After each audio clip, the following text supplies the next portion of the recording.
Welcome to the Know. I'm Ashley Jenkins. And I'm Gus Sorola. Flame on! Yeah, no, I'm already sorry that those words came out of my mouth. But Marvel's been taking a couple of Human Torch style heats this week for some comments blaming their recent sales slump on the initiative for more diverse superheroes. So it felt like an appropriate thing to say at the time, but now I realize it was not.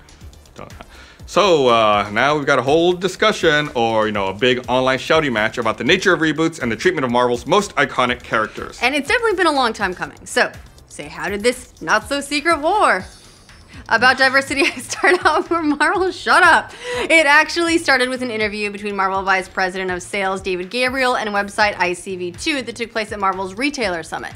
In that interview, Gabriel talked about Marvel's recent problem with comic book sales, saying people don't want any more diversity. They didn't want female characters out there. That's what we heard, whether we believe that or not. I don't know if that's really true, but that's what we saw in sales. Which... okay, so those comments are kind of bad on the surface, and like Marvel isn't looking very deeply at the problem. As a result, we've seen some backlash from Marvel fans on both sides, some who want more diversity and are worried that Marvel's gonna do away with it, and others who want Marvel to fix their shit and put things back the way they used to be. This whole issue has been brewing for quite some time and pops up every so often when Marvel shakes up a character's origins. We saw that happen a few times in recent years, like the Mighty Thor featuring Jane Foster as Thor, and with teenager Riri Williams taking on the mantle of Iron Man. Look, the thing is, there's been just a little bit of cherry picking going on about what Gabriel was actually speaking about and where he was when he was giving this interview.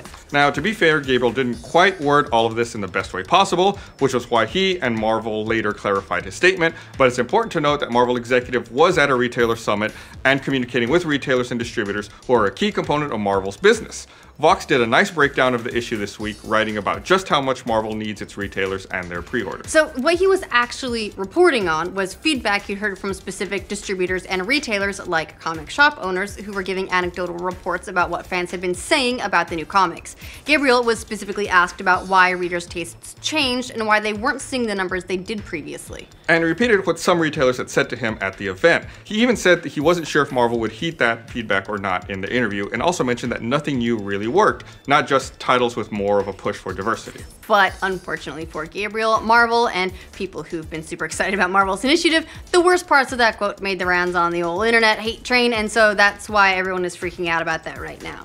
Gabriel and Marvel later engaged in some Mr. Fantastic-like PR to offer some... No, you did it. Because it was written there. To offer some clarification for Gabriel's quote, which had gone to the farthest corners of the internet rage network, saying they'd also heard many good things from distributors about the diverse take on superheroes. Yeah, this statement said, discussed candidly by some of the retailers at the summit, we heard that some were not happy with the false abandonment of the core Marvel heroes, and contrary to what some said about characters not working, the sticking factor and popularity for a majority of these new titles and characters like Squirrel Girl, Ms. Marvel, the Mighty Thor, Spider-Gwen, Miles Morales, and Moon Girl continues to prove that our fans and retailers are excited about these new heroes. And let me be clear, our new heroes are not going anywhere. The statement went on to say, we have also been hearing from stores that welcome and champion our new characters and titles and want more. They've invigorated their own customer base and helped them grow their stores because of it. So we're getting both sides of the story, and the only upcoming change we're making is to ensure we don't lose focus of our core heroes. Of course, by that point, Marvel had already been raked over the coals. So a number of writers and fans spoke out against the comments, pointing out that there are a number of other factors that go into comic book sales, and Marvel haven't been doing such a bang-up job in that department anyway lately. And those critics have a pretty solid leg to stand on. Many point out that Marvel sales have been steadily dropping since well before last year, dating all the way back to fall 2015, early 2016. That's when they ended their run of the very popular Secret Wars and started launching tons of all-new Marvel reboots. Yeah, CBR did a piece about Marvel's plummeting sales, showing that Marvel relaunched more than 100 superhero series in that time frame, averaging about 6 new #1s per month since October 2015. Looking at the data, CBR argues that Marvel's sales as a whole are down, not just sales on diverse titles. And one of the factors might be that there's just too much new stuff happening, and it might not be particularly good. Really, the series that are selling well seem to have been the ones that have maintained rather than relaunching. However, the more diverse titles like Black Panther, the Jane Foster starring The Mighty Thor, and the Riri Williams-centric Invincible Iron Man have all been top sellers. Comixology also did a report in 2015 showing that female-led series often quite top the list of digital bestsellers too. At the same time, G. Willow Wilson, writer of the Kamala Khan Ms. Marvel series, criticized Marvel as well, writing that Marvel's done a bad job with how it's rebooted many of these characters, typically by killing off or humiliating the original original character. Who wants a legacy if the legacy's shitty?